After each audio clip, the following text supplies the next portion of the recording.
জমিদার বাড়ির রহস্য।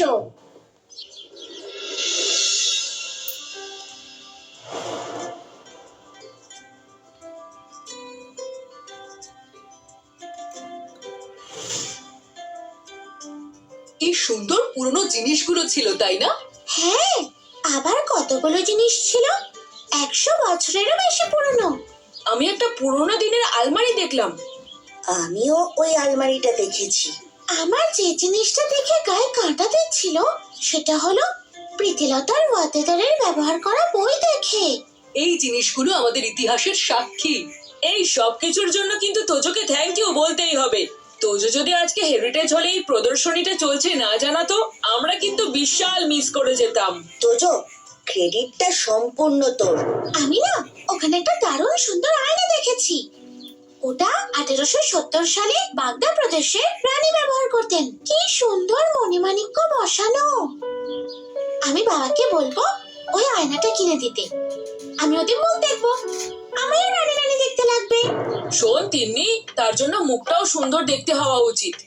তোর পেঁচার মতো মুখখানা পৃথিবীর যে কোনো আয়নাতেই দেখ না কেন, রানী রানী তো লাগতেই পারে না।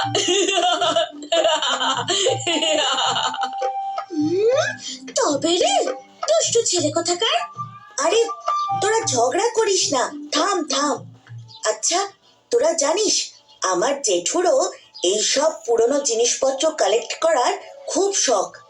জেঠুর কালেকশনে 1 পয়সা, 2 পয়সা, 3 পয়সা থেকে শুরু করে খুব ইন্টারেস্টিং তো। জেঠু প্রচুর টাকা খরচা করে এই পুরনো জিনিসগুলো অকশন থেকে কিনে আনে। নিজের এই শখের পিছনে প্রচুর টাকা খরচা করে জেঠু। শখটা কিন্তু খুব কস্টলি। আরে আর বলিস না, একবার কোন এক জমিদারের ব্যবহার করা এক পাটি জুতো অকশন থেকে 20,000 টাকায় কিনে এনেছিল। আর জেঠিমা সেই দেখে কি রেগেই না গেছিল। কেন রেগে গিয়েছিল কেন? রাখবে না, 20,000 টাকা দিয়ে কেউ এক পাটি জুতো কিনে আলমারিতে সাজিয়ে রাখে? রাগ তো হবেই।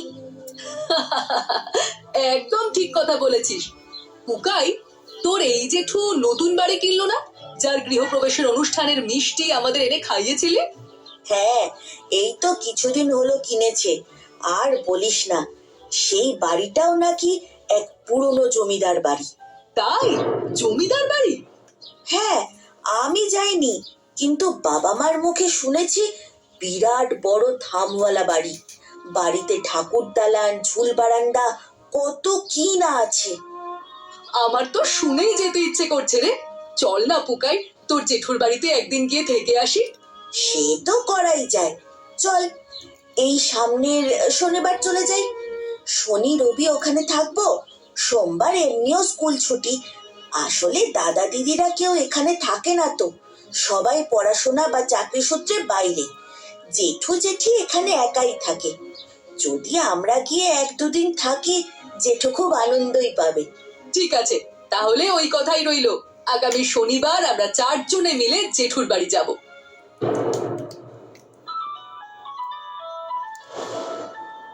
মায়ের ফোন এসেছে, কিন্তু মা কোথায়? হ্যালো, আমি তোজো বলছি।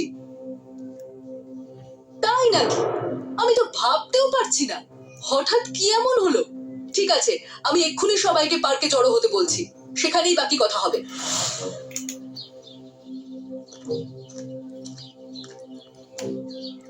আমি তখন সবেমাত্র পড়তে বসেছি, আর তখনই পুকাইয়ের ফোনটা এলো। পুকাইয়ের কথা শুনে আমি তো ভীষণ অবাক হয়ে যাই, তাই আমি তোদের সবাইকে ডাকলাম। কিন্তু যে ফোন করলো সে কোথায়? এই তো পুকাই চলে এসেছে। পুকাই, কি হয়েছে একটু খুলে বলবি? আমি তো কিছুই বুঝতে পারছি না। আমি সবেমাত্র স্কুল থেকে ফিরে বাবা মাকে জানায় জেঠু নাকি নিজের বাড়ি বিক্রি করে দেবে বলে সিদ্ধান্ত নিয়েছেন। কিন্তু কেন? এই বাড়িটা তো কিছুদিন আগেই উনি কিনেছেন। হ্যাঁ, কিছুদিন আগে কিনেছিলেন। তারপর বাড়ি রং করে অনেক জায়গায় রিপেয়ারিং করে থাকতেও শুরু করেন। একদম সিদ্ধান্ত নিতে বাধ্য হচ্ছেন। কেউ কি জোর জুলুম করে জেঠুকে বাড়ি খালি করতে বলছে? না, ঘটনাটা একদমই সেটা না। তাহলে? জেঠুর এই সিদ্ধান্তের পিছনে অনেক দিনের জমানো বেশ কিছু কারণ আছে। আমাদেরও সেটা ভেঙে বল। জেঠু এই বাড়িটা কেনার পর থেকেই একটা অদ্ভুত ঘটনা ঘটছিল। রোজ নিয়ম করে কেউ যেন একটা বড় ঢিল কাগজ দিয়ে মুড়িয়ে জেঠুর বাড়ির ভেতরে ছুঁড়ে মারতো।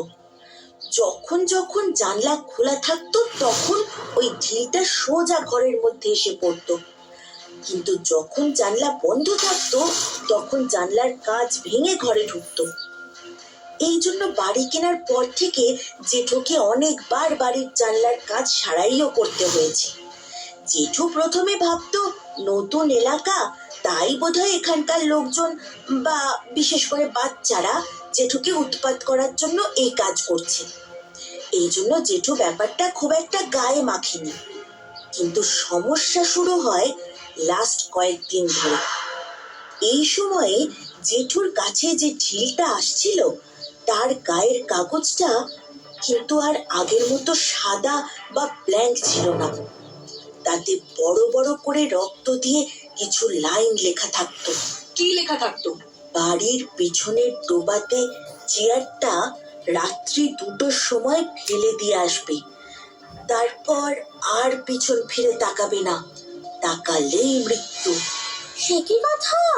চেয়ার কেন ফেলতে যাবে? গত 10 দিন ধরে রক্ত দিয়ে লেখা এই চিঠিটা